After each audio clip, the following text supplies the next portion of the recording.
Howdy people of the internet. I know I've never made a video like this before, but since May is Mental Health Awareness Month, I figured now would be the best time to make this video.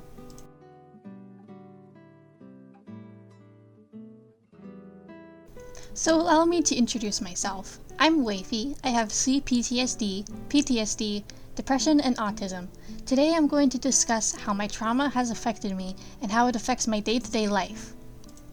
Starting off with my childhood and where I got my CPTSD from.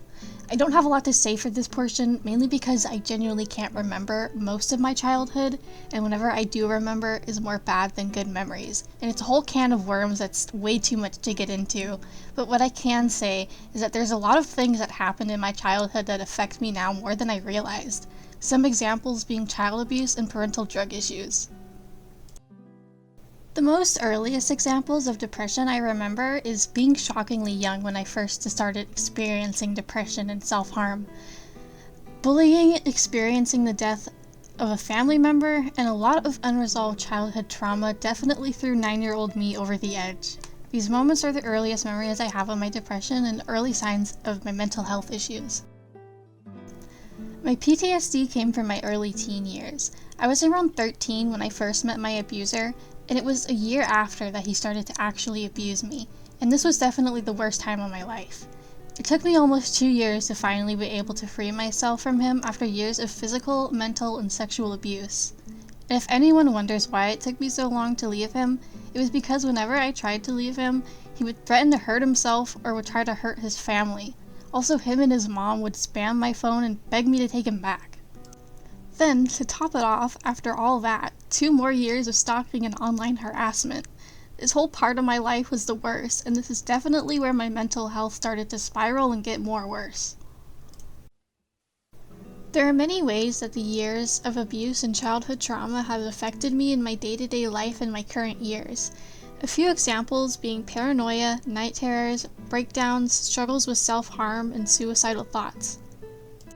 I remember isolating myself from the world for 1.5 years after finally moving away from my abuser out of fear and paranoia, being self-destructive towards myself, having night terrors, and overall breaking down every single day up until early 2024.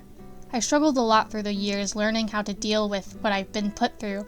I still struggle to this day, but I'm slowly learning to heal after the help of the few kind people around me. One significant thing I remember that added to my paranoia was my abuser attempting to make contact with me again multiple times, and even sending people to harass me and my best friend. The first time being late 2020, 3 times in 2021, and the most recent being 2023. All these instances are where my paranoia comes from, especially since he would make so many new accounts whenever I try to block him. And now it's 2025 when I'm recording this, and I definitely am still struggling a lot, but I wouldn't be where I am without the people around me.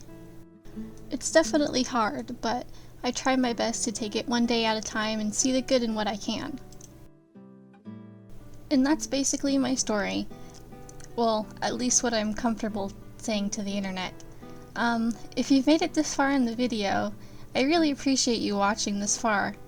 I mainly wanted to make this video because I was inspired by another artist's video talking about their own struggles, and it made me feel as if I'm not alone as well in the situation, and I wanted to maybe help make other people feel the same. So that's it for now. If you'd like to help support my art, I'll leave a link to my card in the description. Thank you for listening.